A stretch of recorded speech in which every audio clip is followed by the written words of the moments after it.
Hey guys, welcome back. Got a whole lot on our plate today. We've got some bundles to make. We've got a whole load of firewood coming out of the kiln, and we've got to get ready to make some room for some dimensional that's going to go in. We've got a whole load of I believe it's hickory, ash, and possibly some hemlock that's going to go into this kiln load. So let's take a look. I'll show you what got dropped off this morning. So we get about 500 board feet or so of dimensional. All this stuff is going to get loaded, and he's going to bring back another little bit, probably about this much, maybe a little bit more. Then I've got another client dropping off some more dimensional that's going to go into this kiln load. Hoping this will be 10 to 14 days, shouldn't be too bad. We metered it, and the moisture content right now is about 14–15%, so it should be just about a week. But being hickory, we want to go a little bit slower, so we're going to take it 10 days, maybe 14, we'll see. So got the kiln pulled out just partially. I want to try and work under the shade as much as possible. And then also this allows us, if something were to happen with it, if it does have a pop-up shower, we're not scrambling to try and push this thing back in. Still pretty heavy to do by hand. So once we get this thing unloaded a little bit more, it'll be easier to push in by hand.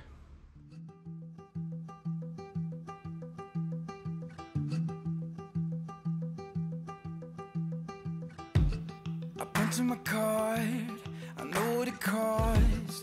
Yeah, I put in the work that you don't. Day after day, I work and I play. Yeah, I'll do all the things that you won't. Even when my feet get tired, I will keep on moving higher. I'm the story you don't speak of. I'm the one they call the underdog.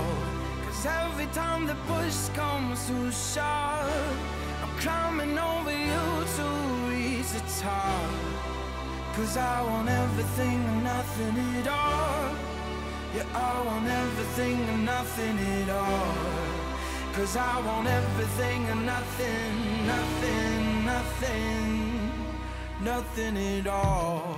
Don't care what you think, what you believe, cause I'm gonna turn the world upside down.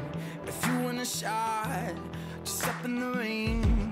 Yeah, I'ma shake your bones like thunder.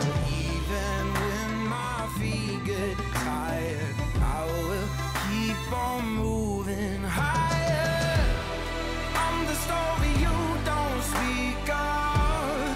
I'm the one they call the underdog. Every time the push comes to shove, I'm climbing over you to reach the top. Cause I want everything and nothing at all. Yeah, I want everything and nothing at all. Cause I want everything and nothing at all. I don't want nothing at all. We tend to keep our stickers placed about 12 to 18 inches apart. Really depends on what we're drying. Right now we're going to be drying dimensional. This stuff is anywhere from 1 to 1¼ inch thick. So we want to keep the sticker placement closer to help prevent any warping during the drying process. The thicker stuff can be, we can separate the stickers a little bit further apart because it's not as, you don't see as much movement. It's not that big of a deal. So I just wanted to give you guys an update about what you're seeing here. And I found that instead of just carrying each piece over, it's, definitely use any equipment that you got, but even using physics to the best of your ability, sliding a piece on top of the ones that are already in place, that really helps, especially if you're outside working in the heat.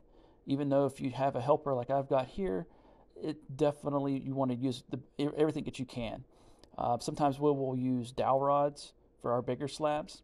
If you use 1-inch dowel rod, you get your slabs in place, then you can take your 3/4 inch stickers, place them where you want, lift up one end while you pull the dowel rod out, and it makes sticker placement so much easier that way. I don't want nothing at all. I don't want nothing at all, unless I can have it all. Nothing at all.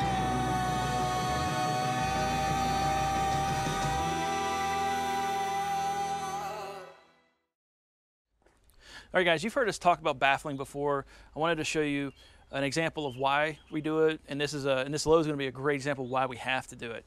So we have all of our customers' lumber loaded up, and we've got this big void space, right?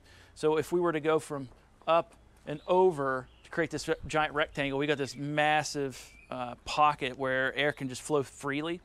And what will happen is, as the air is spinning in a circle, it's going to take the path of least resistance. So if we don't fill this with something, the wood or the air is just going to blow over this wood exponentially more. And so what we want to do is create a blockade of sorts that when the air comes and hits it, it's actually then forced through the stack. That's what's going to take that water out and allow it to condense on the sides of the kiln, and then it'll drain to the floor. And then when the drain cycle occurs, everything will drain out. So that's what we're going to do right now. For us, what we like to use is firewood. I've seen people get very creative. They'll cut plywood to the exact dimensions of this just so they can get it in, get it out, and get on with whatever other tasks they've got. Other people I've seen use boxes and whatnot. But we're gonna just stack firewood all the way up. I've got a basket over here, so you can see. It's probably going to take that full basket. We may actually use a little bit more, grab some from somewhere else. But we're going to go ahead and get started here.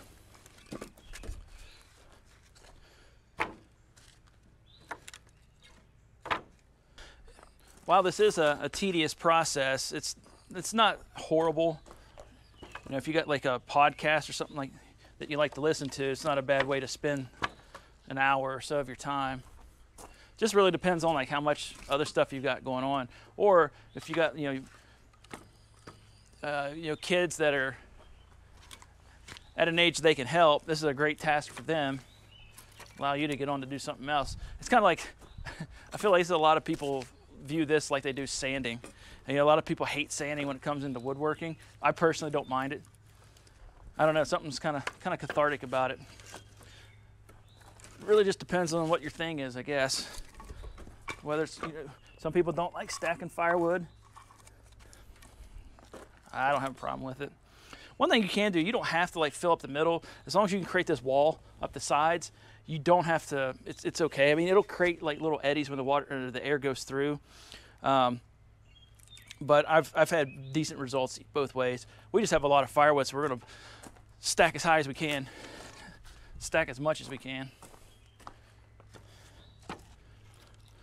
Boy, it is a humid day here in Cranberry Township.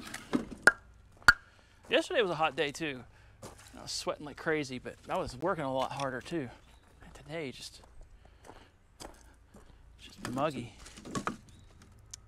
All right, as you can see, we're making progress. I still have some stuff to put in here. I've got to fill the rest of this void, and then just dump some stuff in the middle. But I've got to go get some more firewood. This basket is empty. So we'll get this finished up and get the kiln cranked up.